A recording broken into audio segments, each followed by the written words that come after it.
Morning. Morning. That's next to you. I thought it was somewhere deep down in your pocket.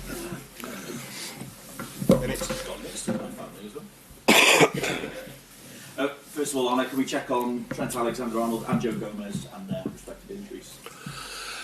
Trent has done parts of training sessions with us, not session yesterday.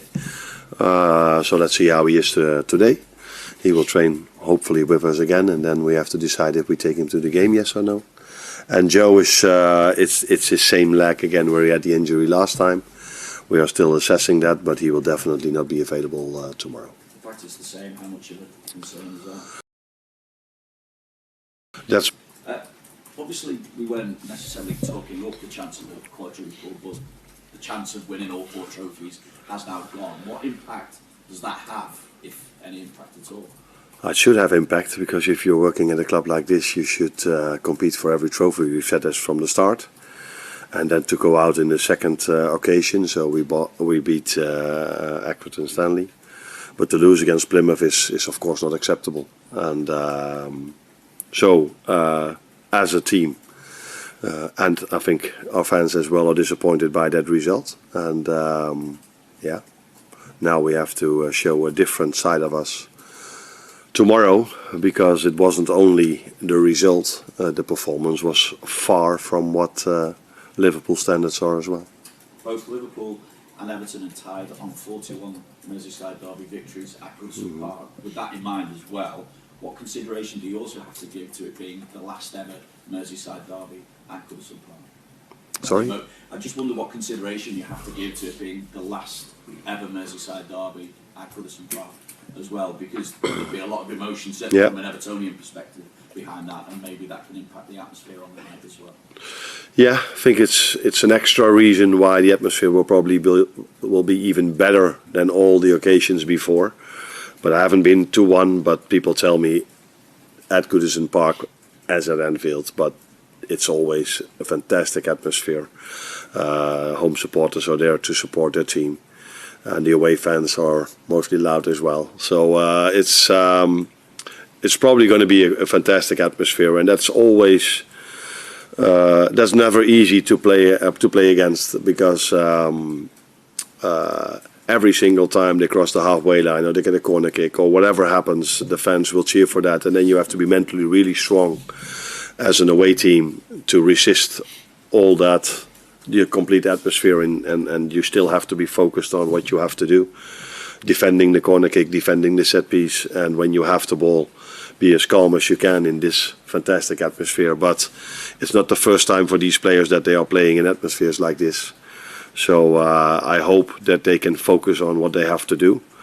But it's not only tactical, you also have to stand up to those emotions. But because I've noticed that also in the Plymouth game, that the intensity of the tackles, how aggressive they were, that was a quality of their players, but it was definitely also because of the emotions in the stadium. So we have to be up for that.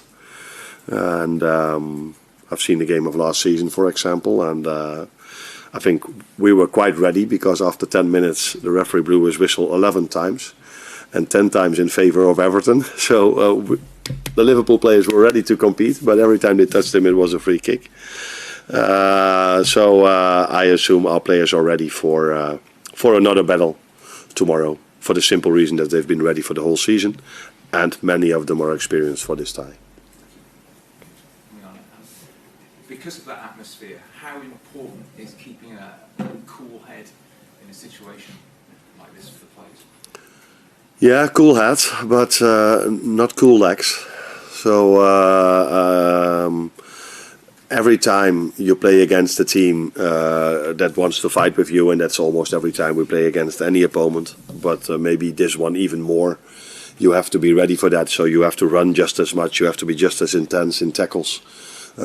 Not going across the line, but be cool enough to play a good and firm tackle.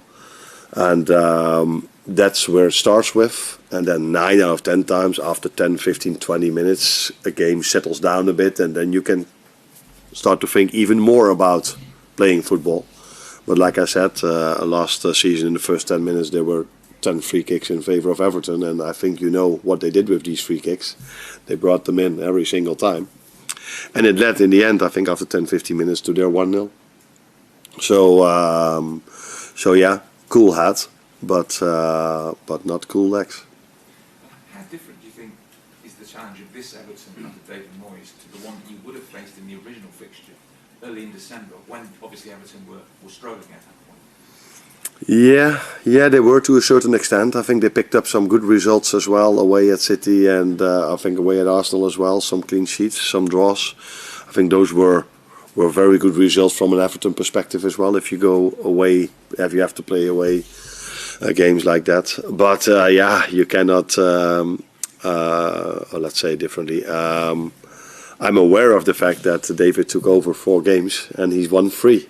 So that is definitely a great accomplishment from him, and they are definitely maybe now in a better place than they were a few weeks, months ago. But yeah, the weather circumstances are a bit better maybe as well. Hi Arne. 7 out of the last 10 Merseyside derbies at Goodison Park have been draws. What does that tell you, and has that played a part in your preparations for this one? Now, it definitely tells you how difficult it is for both teams to win from each other. So when David Moyes came there in 2002, he took a team that was fighting against relegation, and he made it a club that was in the end playing top 4. So he done incredibly well, but the last few seasons Everton were more playing, were not competing top 4 anymore. So a team like that, normally Liverpool would get more points, more wins against teams that are around Everton. Then the way like for Liverpool is if they play Everton away. And yeah, that we all know, because as long as I'm in football, I know that derbies are always more difficult than facing the same team that is in the derby. That's clear, because fans bring the best out of players. I've experienced this a few times already here at Anfield. I've experienced this many times at my former club. And I hope I'm not going to experience that tomorrow, but I think the fans will bring the best out of the Everton players tomorrow again. This is the first of 5 games in 15 days in the Premier League for you. Some really big, important games in there as well. Will this period here define your Premier League season? No, because this period, 5 games in 15 days, is what we've done for 7 months now. So every phase of the season is crucial if you play Premier League.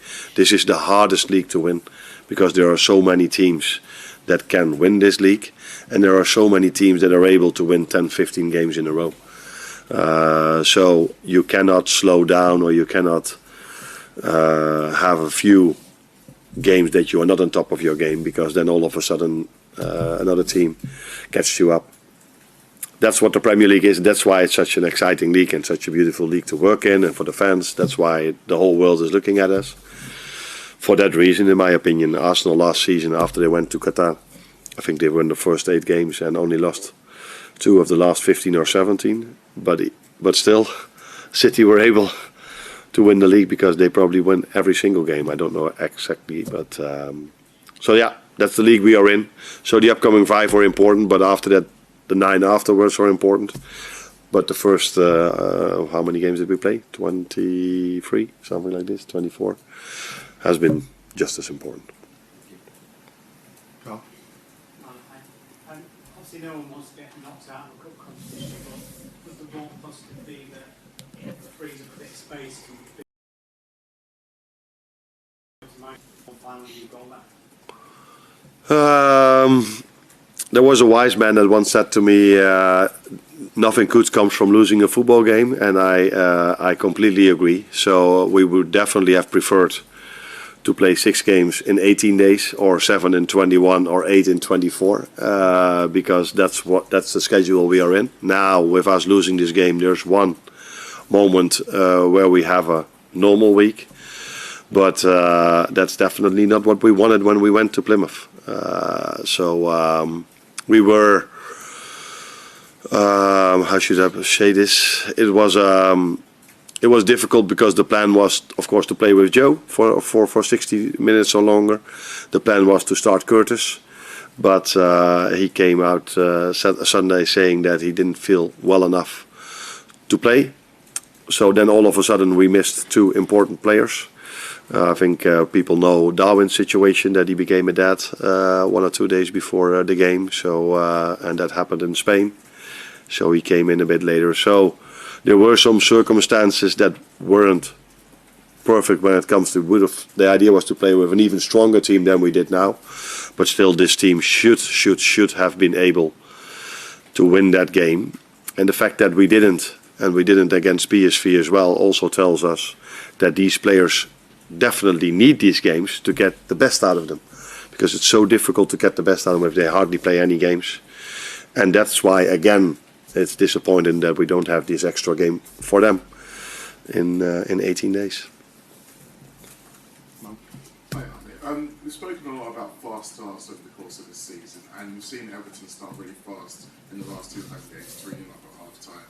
If you look at the away games Liverpool haven't won this season, they've been behind at half-time against Newcastle, Arsenal and Forest. So how important do you think that early period of the game is going to be with getting the result?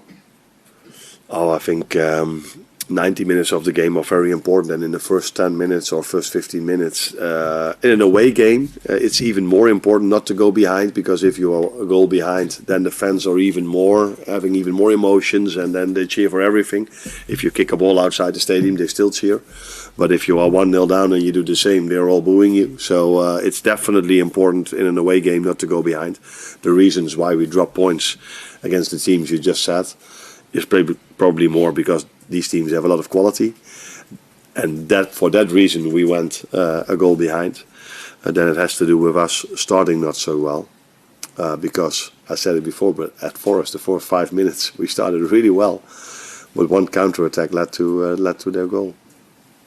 Yeah. So yes, it's important in a away game to control the emotions of the crowd.